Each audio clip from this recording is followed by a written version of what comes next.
वामनराव कांबळे. मी मागासवर्गीय वंचित संघातर्फे या मागण्या घेऊन बसलो. पूर्वीच्या मागण्या होत्या जाती न्याय जनगणना, वर्गीकरण आणि आर्थिकची स्थापना व्हावी. या मागण्या घेऊन पहिल्यांदा बसलो 18 जानेवारी ते 9 फेब्रुवारीपर्यंत. त्याच्यामध्ये सरकारने एक मागणी आमची मंजूर केली. आरटीची स्थापना घोषणा केली त्यांनी 27 फेब्रुवारीला माननीय मुख्यमंत्री अजितदादा पवारांनी, आणि पण त्याची अंमलबजावणी नाही झाली म्हणून परत आता मला बसावं लागतं. जनगणना बाकी लोकांची झाली, आमची नाही झाली. जाती नाही जनगणना जी आहे ओबीसी पासून सगळ्या लोकांची व्हायला पाहिजे, त्याच्यावरती आमचं आरक्षण निर्भर आहे. जर जनगणना झाली तरच आम्हाला राजकीय आरक्षण, नोकरीचं आरक्षण मिळेल, म्हणून आम्ही ती जनगणनेचं लावून धरलं. नंबर 2, जी अबकड जे आमच्या जातीच्या प्रवर्गाप्रमाणे जे मिळालं पाहिजे मिळतच नाही, आतापर्यंत मिळालंच नाही. 70 वर्ष झालं देशाला स्वतंत्र होऊन आम्हाला ते मिळत नाही. मग आम्हाला जर मिळत नाही ते जातंय कुठं, ते नेमकं खातंय कोण? आमच्या कुठल्या समाजाला एक पण नाही. त्यांच्या कागदोपत्री जी लिखी दिलेली आहे त्याच्यामध्ये नाव वेगळं असतंय आणि जात वेगळी असते. असे आम्हाला बरेच काही गोष्टी आढळून आल्या, म्हणून आम्हाला हे आता परत उपोषण करावं लागलं. गेले 4 महिन्यांनी सगळ्या तळागाळातल्या समाज, सगळ्याच वंचित जाती 59 जाती आहेत, त्याच्यामध्ये सगळ्या जातींमध्ये मी स्वतः जातो.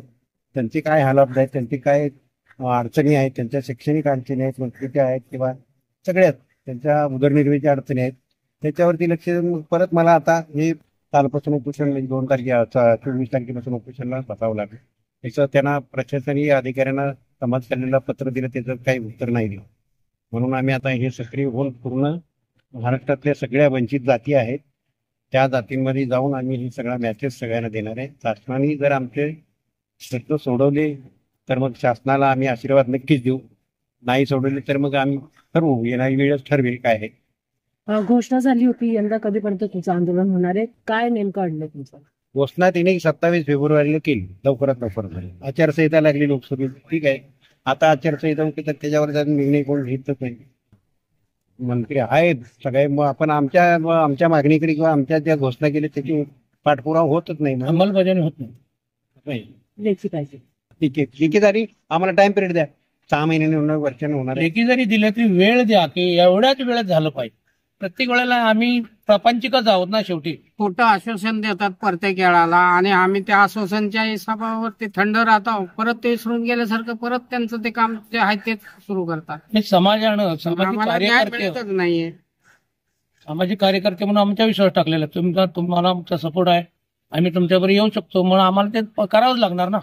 समाजाचं आम्ही कितपर्यंत ऐकत राहायचं? युगानुयुग जात चालली ना, अनेक सरकार बदलत चालली, त्यामुळे ह्या गोष्टीला आता निर्णय झाल्याशिवाय, लेखी तारीख टाईम वेळ दिल्याशिवाय आम्ही आमच्या निर्णयावर ठाम असणार. आम्ही मागे हटणार नाही, कारण आता सरकार नवी योजना नियोजन करायला लागले, पण आमच्या समाजासाठी जे काही मागणी आहे त्याचे होकार देतात, पण अंमलबजावणी नसल्यामुळे ते आमच्यासाठी फार मोठी गोष्ट आहे. ती झाल्याशिवाय आम्ही, मंजूर झाल्याशिवाय, टायमिंग दिल्याशिवाय आम्ही आता इथून हलणार नाही. आमचं उपोषण बंद करणार नाही. शेवटी आम्हाला आमरण उपोषण जरी करावं लागलं तरी पण आम्ही केल्याशिवाय ती मागं हटणार नव्हतं. थँक्यू.